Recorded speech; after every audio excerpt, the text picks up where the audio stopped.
अगर 10 साल 12 साल एसआईपी करने के बाद भी 1 करोड़ ना बने तो क्या मेहनत बेकार हो जाएगी? नहीं। क्यों?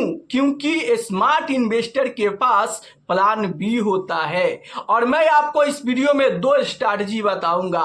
पहला स्ट्रैटेजी से आपको यह फायदा होगा कि आपका गोल हर हाल में पूरा होगा। जी हाँ, आपने सही सुना। चाहे बाजार में क्रैश आए, चाहे बाजार ऊपर जाए, लेकिन आपका गोल हर हाल में पूरा होगा। दूसरे स्ट्रैटेजी से आपको यह फायदा होगा कि आपका गोल 2 साल पहले कंप्लीट हो जाएगा।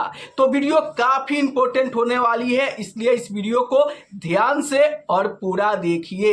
लेकिन ज्यादातर लोग गलती क्या करते हैं? गलती ये करते हैं कि मेरा गोल तो क्लियर है, मेरा गोल क्लियर है, आसानी से मेरा 1 करोड़ बन जाएगा। क्योंकि ज्यादातर लोग गोल को क्लियर रख के इन्वेस्टमेंट करते हैं कि मैं 15,000 की एसआईपी 15 साल करूंगा और 15% का रिटर्न मिलेगा तो मेरा पहला 1 करोड़ बन जाएगा।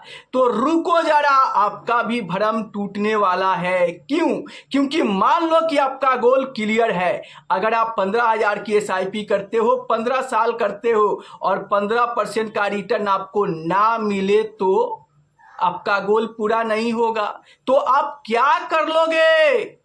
आप कमेंट में बताओ कि अगर 15% का रिटर्न ना मिले, आपका गोल पूरा ना हो, तो आप क्या करोगे? कमेंट में लिख कर बताओ। अब देखो, मेरा पहला स्ट्रैटेजी क्या है?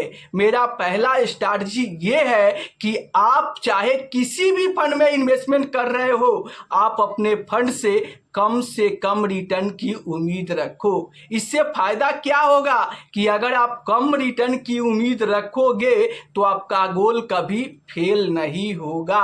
अब ज्यादातर लोग गलती क्या करते हैं? वो स्मॉल कैप में इन्वेस्टमेंट तो करते हैं, लेकिन 18% 20% का रिटर्न की उम्मीद रखते हैं। अब मान लो कि आप इतना ज्यादा रिटर्न की उम्मीद रखते हो और इतना ज्यादा रिटर्न ना मिले तो आप क्या करोगे?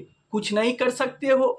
इसलिए चाहे आप स्मॉल कैप में ही इन्वेस्ट क्यों ना कर रहे हो, आपको स्मॉल कैप फंड से कम रिटर्न की उम्मीद रखनी चाहिए। कितना रिटर्न की उम्मीद रखना चाहिए?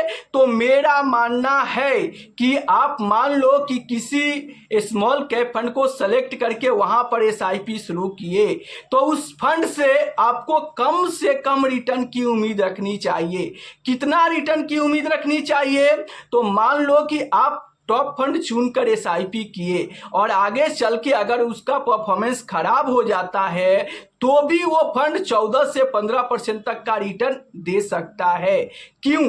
क्योंकि अगर आप स्मॉल कैप कैटेगरी में खराब परफॉर्मेंस करने वाले फंड का भी रिटर्न उठाकर देखोगे, जैसे स्मॉल कैप कैटेगरी में सबसे खराब परफॉर्मेंस करने वाला फंड आदित्य बिरला सन लाइफ है।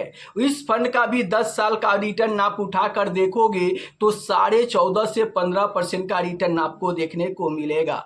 तो आप टॉप फंड सेलेक्ट किए, वहां पर एसआईपी शुरू किए, लेकिन उस टॉप फंड से भी कम रिटर्न की उम्मीद रखिए। स्मॉल कैप में भी अगर आप इन्वेस्टमेंट करते हैं तो आप 14 से 15% का रिटर्न की उम्मीद रखो। क्यों? क्योंकि आपने तो टॉप फंड सेलेक्ट किया है और आपने एसआईपी शुरू कर दिया, और आगे चल के अगर उस फंड का परफॉर्मेंस खराब हो जाता है तो भी आपको 14 से 15% का रिटर्न दे देगा और फिर भी आपका गोल कंप्लीट हो जाएगा।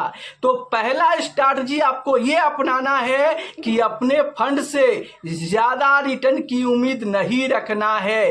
क्यों? क्योंकि ज्यादा रिटर्न की उम्मीद रखोगे और उतना ज्यादा रिटर्न ना मिले तो आपका सपना पूरा नहीं होगा। इसलिए आप अपने फंड से कम रिटर्न की उम्मीद रख के अगर आप स्मॉल कैप में एसआईपी करते हो तो 14 से 15% का रिटर्न लेकर ही कैलकुलेट करके और कितने साल में आपका गोल पूरा होगा, इस तरीके से आपको गोल सेट करना है। दूसरे स्ट्रैटेजी की मैं बात करूं तो यहां पर यह है कि आप अगर एसआईपी कर रहे हो और एसआईपी से भी मान लो कि आपका 15 साल में 1 करोड़ बन जा रहा है, फिर भी आपको यहां पर स्टेप अप एसआईपी करना है। जी आपको पता है कि नॉर्मल एसआईपी के साथ ही 15 साल में आपका पहला 1 करोड़ बन जा रहा है। उसके बाद भी आपको स्टेप अप एसआईपी करना है, बाजार की गिरावट में कुछ एक्स्ट्रा खरीदारी करना है, कुछ थोड़ा टॉपअप करना है, थोड़ा लमसम करना है। अगर आप इस स्ट्रैटेजी को अपनाते हो तो आपका गोल 1 से 2 साल पहले ही कंप्लीट हो जाएगा। क्यों? क्योंकि जो पैसा आप एक्स्ट्रा डाल रहे हो उससे आपको ज़्यादा रिटर्न मिलेगा, और ज़्यादा रिटर्न मिलने के चलते जहां आपका गोल 15 साल 14 साल में कंप्लीट होने वाला है, वो गोल 12 साल 13 साल में ही कंप्लीट हो जाएगा। तो फाइनली मैं आपको बता दूं कि 2 स्ट्रैटेजी, पहला स्ट्रैटेजी ये है कि आपको अपने फंड से रिटर्न की उम्मीद कम रखनी है।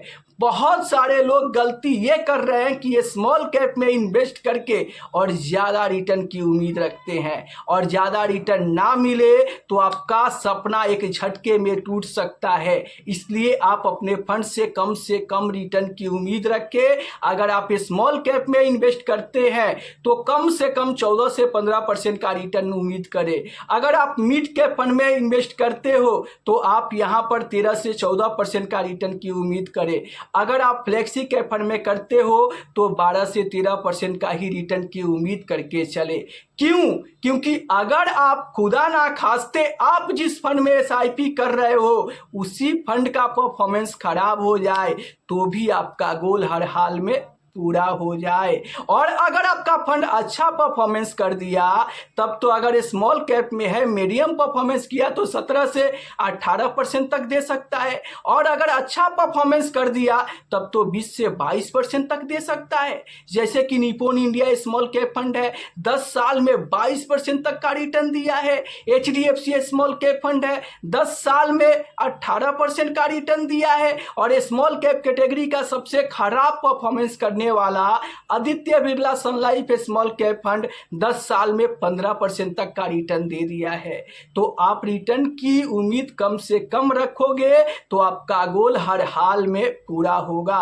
तो आप नीचे कमेंट में जरूर बताओ कि आपकी कितने की एसआईपी चल रही है, 5,000, 10,000 या फिर 15,000। आपकी गोल क्या है जरूर बताना। फिर मिलते हैं हम नेक्स्ट वीडियो में, तब तक के लिए जय हिंद, जय भारत।